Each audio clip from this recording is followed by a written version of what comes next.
Chers amis, B'Shem Hashem Nassim Nasliach, Boker Tov, Chag Chanukah Sameach, Yeshuot Venechamot, en ce jeudi 22, Bezrat Hashem, et 22 décembre et 28 du mois de Kislev, et non pas Kislev, Shati Kourijik.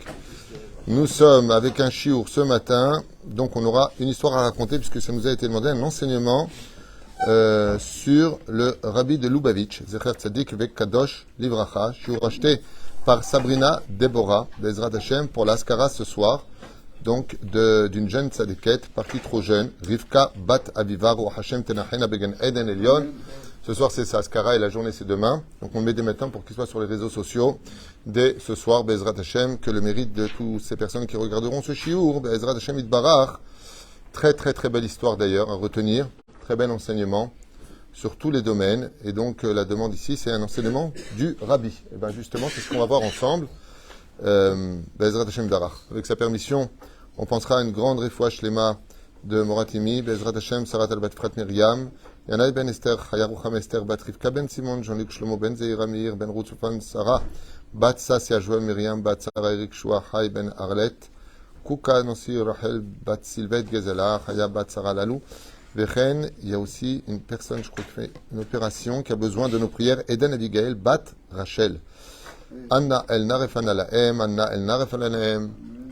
זכות הדורות הגן באדם ובכל אשר להם בוודאי לאלפי הבדלים לעילוי נשמת רונן מחלוף בן שרה ג'יזל מזל בת ציפורה לונציון בן je suis en train de parler Ben Miriam Mordechai et Gérard Yosef Ben Israël.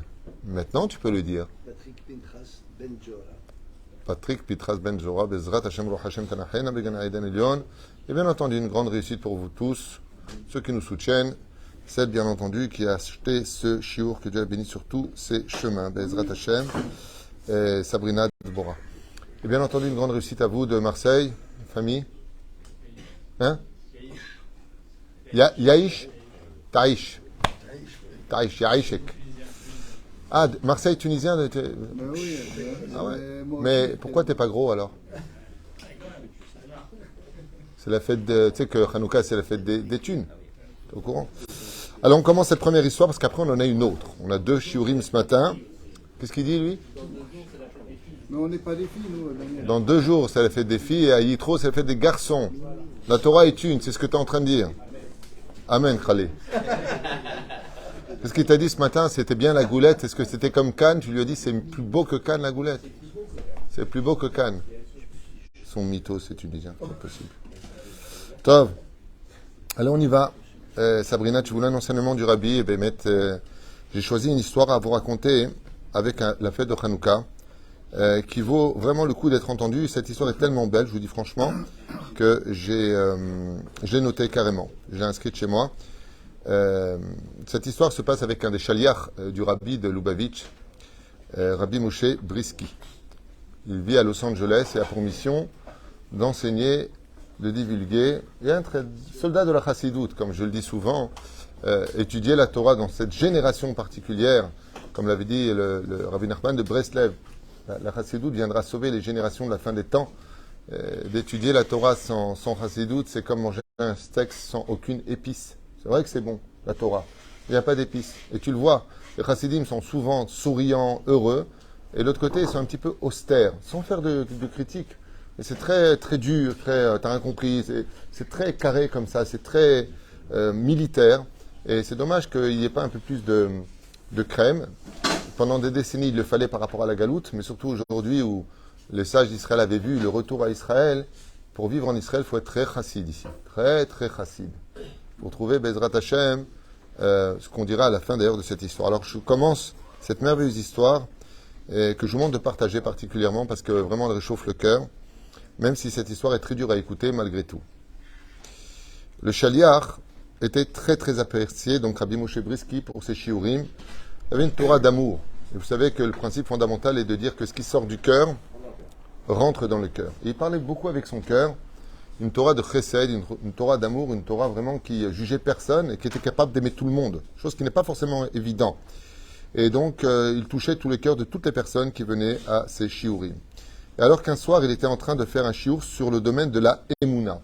C'est vrai que c'est très bien de parler du domaine technique, Baba Kama, Baba Metzia, Kol Tov Yafé. Aval maïma emuna, bemet maïma. Je me rappelle qu'une fois, je suis parti donner un shiur à l'Yeshiva sur la Emouna aussi. Et tous les élèves m'avaient dit que ça leur avait fait énormément de bien. Parce qu'il y a le domaine technique de l'étude, mais Maïm Achaïm chez la Torah, l'Ichyot et la Torah, les Gashem et la Torah Baïbarim, c'est des fois, ça manque. D'accord? En tout cas, lui, ce Rav-là, il s'est mis, bien entendu, à faire son cours. Et ce qu'il a un petit peu surpris, c'est de voir un juif, un homme qui était à son cours, et qui ne cessait de verser des larmes du début du cours jusqu'à la fin du cours. Alors, quand il a fini son chiour, il est parti le voir, et s'adresser à lui. On ne reste pas indifférent. Comme m'a expliqué quelqu'un, on m'a dit un jour, on a reçu des rabbinim, enfin pas des rabbinim, des gens religieux. Il y en a pas un qui m'a posé la question en tant que technicien là où je travaillais, comment allez-vous, s'intéresser à un bonjour quoi, j'existe. Il n'y a pas un. Pas un. C'est-à-dire t'es là, t'es pas là, c'est pareil. Et il y a une personne, un rave qui est rentré et qui a dit bonjour à tout le monde et qui lui a dit bonjour aussi à lui, comment il allait, s'il était content de son travail. C'était un peu intéressé à lui.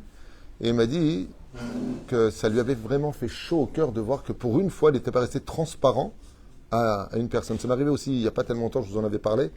Je sors de chez moi, je vois un balayeur, donc qui balaye les rues d'Israël. Et je m'arrête, je lui demande comment il va, qu'il s'est levé tôt, que la cavote, que je lui explique comme ça que ce qu'il fait, c'est une grande mitzvah de Dieu, il aime à son pays quand il est propre et tout ça. Et moi, comme ça, il me dit, mais vous me connaissez? Alors je lui ai dit non, je ne vous connais pas. Il me dit, mais c'est très gentil, c'est la première fois qu'on me dit bonjour, qu'on s'intéresse à ce que je fais, qu'on me dit que c'est une usage que je fais. Toda, toda, toda. Je ne peux pas savoir combien, des fois, de faire attention à une personne qui est transparente aux yeux de tout, combien ça peut relever la flamme qui est en lui. Et donc, où est-ce que j'en étais dans mon histoire? Oui, alors, il vient le voir comme ça, et il s'intéresse un peu à lui, les gens se retirent, et il commence à parler avec lui, il demande d'où il est, qu'est-ce qu'il fait, et il commence à lui raconter un peu ses méoraot, c'est-à-dire un peu sa vie. Écoute cette histoire, mon chéchaïak. Par des fois, chez moi aussi, ton papa. Il lui dit, il y a 2 ans de cela, j'étais en train de rouler avec ma femme, mes 3 filles, et on partait direction Malibu. Et malheureusement, on a eu un très grave accident. Dans l'accident, ma femme et moi sommes sortis avec des blessures plus ou moins graves. Ma 3e fille est restée vivante et les 2 autres sont partis. Et ce qui m'a rentré dans une profonde dépression, parce qu'étant au volant, je me suis senti responsable, coupable, alors que je n'y étais pour rien. On m'a rentré dedans, je ne pouvais rien faire. Et je ne m'en suis pas remis. Et à force de plonger dans ma dépression, je me suis enfermé dans ma chambre. Jour après jour, puis après semaine, voire mois après mois. J'ai quitté mon travail. J'étais comme une plante. Ce qui a provoqué aussi le départ de mon épouse qui m'a par la suite demandé le guet, demandé de divorcer. Ayant absolument tout perdu et n'ayant pas la force de m'occuper de ma 3e fille, de lui donner ce dont elle avait besoin, la chaleur, l'amour d'un père, un exemple à suivre, j'avais décidé de mettre fin à ma vie. Et donc, j'avais organisé pour dernier souvenir pour ma fille, ne pouvant m'occuper d'elle, un cinéma, de voir un film ensemble, et puis après la raccompagner chez sa mère, de monter en haut du building et de mettre fin à ma vie. J'ai plus rien à faire ici. Ce que je voulais, c'est rejoindre mes 2 filles. Et donc, on est parti dans un mall. Alors, j'ai noté le nom du mall, parce que ça se trouve dans la vallée, il dit comme ça, raconte comme ça, dans la vallée de... Un endroit que c'est un... Bon, peu importe, c'est à Los Angeles en tout cas. Et le mall s'appelle... Alors j'espère le bien le prononcer, c'est un nom américain. Mount Gay Plaza. Mount Gay Plaza, un truc comme ça. C'est le nom du mall. Donc du canyon, on dit en français, en anglais. En français ou en anglais, c'est canyon. Non, c'est pas d'hébreu canyon, je peux te l'affirmer. Anglais. Donc le canyon, le mall, en français, centre commercial. Ok? Donc on arrive comme ça dans ce centre-là, parce que le film qui voulait emmener voir sa fille était Dafka, joué dans ce cinéma-là. Et voilà que quand on est arrivé, il raconte donc Rabbi Moshe, le chaliard du Rabbi, quand on est arrivé dans le mall, au moment où on vient pour rentrer dans le cinéma, on distingue une musique qui n'arrête pas de taper, une musique qui joue. Et j'ai tout de suite compris qu'il s'agissait d'une musique juive. Et je me suis posé la question... c'est quoi cette musique? Pourquoi il y aurait de la musique ici? Surtout que ça résonne bien dans le centre commercial, qui était plutôt vide. Et puis quand je me suis retourné avec ma fille, on a vu de loin une lueur, une petite lumière, qui semblait nous appeler. Donc c'était très curieux de voir une flamme, de voir de la musique. Puis quand on s'est approché, on a à peine avancé vers eux que une vingtaine de juifs comme ça, habillés un peu comme vous, Gvod Arav, il lui dit, nous ont sauté dessus et ils ont commencé à danser avec nous, et ils ont commencé à me faire tourner et lever des pieds, ils tapaient des mains, la clarinette, l'accordéon, la totale. Et on a commencé à danser, à danser, à danser, à danser. À un tel point que j'en ai oublié carrément mes soucis. Mais là où j'ai été le plus surpris, c'est de voir ma fille qui tapait des mains et qui était tellement heureuse de me voir enfin heureux, de me voir enfin sourire pour la première fois depuis cette situation, depuis ces 2 ans. Alors, quand j'ai regardé ça et qu'on n'arrêtait pas de danser, on n'arrêtait pas de danser, on n'arrêtait pas de danser, ils ne m'ont même pas demandé mon nom. Et on dansait autour d'une heure, d'une menorah, elle lui dit comme ça, avec une lumière allumée et une autre qui était au centre. Et ça a duré au moins 20 minutes. Quand on a fini tout cela, je me suis dit, mais à quoi en l'espace de 20 minutes, j'ai redonné l'espoir à ma fille, le sourire, elle a tapé des mains, elle est tellement heureuse, je peux lui donner cette joie parce qu'elle m'a vu heureux. Alors j'ai renoncé à me suicider. On est parti après au cinéma, on est parti manger ensemble, et je ne l'ai pas ramené chez sa mère, parce que c'est moi qui en avais la garde pour l'instant. J'ai ramené à la maison, et j'ai commencé enfin à me relever de mon lit.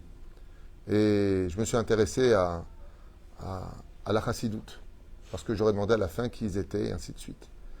Et ce qui explique ma venue chez vous, puisque maintenant je suis un peu à la recherche de la chassidoute, parce que je me rends compte que c'est vraiment un réveil pour tout ce qui est éteint, tout ce qui est mort. Quand il lève les yeux et qu'il regarde Rabbi Moshe, comment il s'appelle, je ne vais pas écorcher son nom, vous rappelez-vous? Briski, Toda Rabba.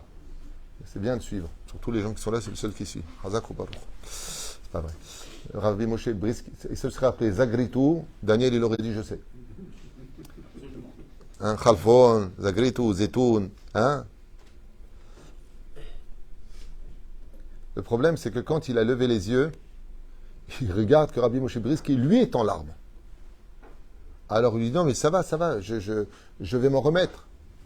Et là, le Rav, il lui prend ses 2 mains et lui dit, je vais vous expliquer quelque chose, vous ne vous rendez pas compte de ce que vous venez de me dire à l'instant. Il dit, quand j'étais chez le Rabbi m'a toujours dit, en tant que shaliach, ne laisse jamais un lieu suspicieux d'être un endroit où les Juifs viendraient. Pour les fêtes, n'oublie pas Pessah, n'oublie pas Sukkot, n'oublie pas Shavuot, n'oublie pas le chauffard de Rosh Hashanah. Et surtout, n'oublie pas la menorah. La Hanouka, n'oublie pas. Il dit, le problème qu'on a eu il y a 2 ans, c'est qu'on avait placé dans certains malls, certains canyonim des Hanoukiot, mais on en avait reçu une grande de plus. Et donc, je me suis dit, à Kolmina Shamaim, si on en a une de plus, je vais la placer. Et j'ai commencé à appeler les directeurs dans toute la Californie de savoir où je pouvais te mettre cette Hanouka. Et un mall qui m'a dit, non, on ne veut pas la mettre spécialement, on a aussi notre fête, vous comprendrez que patati patata. J'ai dit, il n'y a pas de problème. Mais il y a peut-être un mall qui, de l'autre côté, serait très intéressé d'en avoir une. Et donc, je suis parti déposer cette Hanouka sur place. Et ma déception a été absolument terrible. De constater que ce mall, ce canyon, était en faillite et qu'il avait déposé le bilan. Et que toutes les boutiques étaient fermées, toutes sauf le cinéma du canyon. C'était la seule chose qui était restée ouverte. Et moi, j'avais fait venir 20 chassidim pour accueillir les juifs, pour la fête de Hanouka, pour danser avec eux. Et je me suis retrouvé déçu. Mais j'ai dit, bon, Mina Shamaim, c'est le seul endroit, la fête commence ce soir, En Mala Asot, vous êtes là, à Kol Me'et Hashem. Après tout, le rabbi il avait dit de ne pas laisser un seul endroit où il y aurait peut-être un doute que des juifs passeraient par là-bas. Et il lui donne le nom du canyon, et vous avez bien compris qu'il s'agissait de ce canyon-là, qui était le canyon où était venu il y a 2 ans exactement, juste après qu'ils aient allumé la menorah et que les chassidim étaient présents sur place. En réalité, ils étaient les seuls. Il y avait une petite queue qui attendait pour entrer au cinéma. Et eux, c'était les seuls dans tout le mall.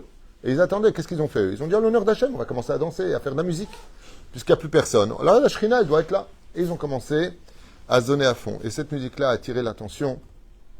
Vous attirez l'attention, en fin de compte, il lui a dit, c'est fou combien une petite flamme peut réveiller et réaviver 2 autres flammes qui étaient complètement éteintes. De là, il est sorti un très très bel enseignement pour clôturer cela. Et il lui a dit qu'une des raisons pour lesquelles on mange des soufganiotes différentes. Vous avez remarqué que dans les soufganiotes, il y a plusieurs goûts à l'intérieur. D'accord ? Mais c'est vrai que si on devait manger des soufganiotes parce qu'elles rappellent le fait qu'elles soient faites dans l'huile, on pourrait aussi manger des frites, on pourrait manger aussi des omelettes, on pourrait manger toutes sortes de choses qui sont faites aussi à l'huile. D'accord ? J'ai dit. Et pourquoi d'Afka on mange des soufganiotes ? Alors il y a une explication qu'on ne peut pas retrouver par contre dans les autres, c'est que dans chaque soufganiote en général, il y a de la confiture. Alors à la fraise, au caramel, il y a plusieurs. Et quand tu manges dedans, c'est vrai que c'est sucré, mais le but c'est d'arriver à comprendre qu'à l'intérieur de chaque neshama se trouve une lumière qui est vraiment plus matok. C'est vrai que quand on mange de la soufgania, vous avez remarqué que la confiture elle est plus sucrée que la soufgania elle-même, que ce beignet lui-même. Et il lui a dit, c'est ça toute la force. C'est que des fois dans la vie, on est enrobé de choses qui nous aveuglent complètement de la méticoute de la vie.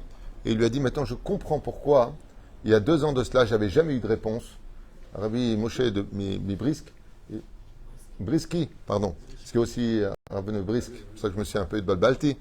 Il lui a dit, maintenant je comprends pourquoi Mina Shamaim, cette Hanouka est arrivée là-bas, parce qu'on avait 2 âmes à... Et j'étais resté depuis 2 ans sans réponse.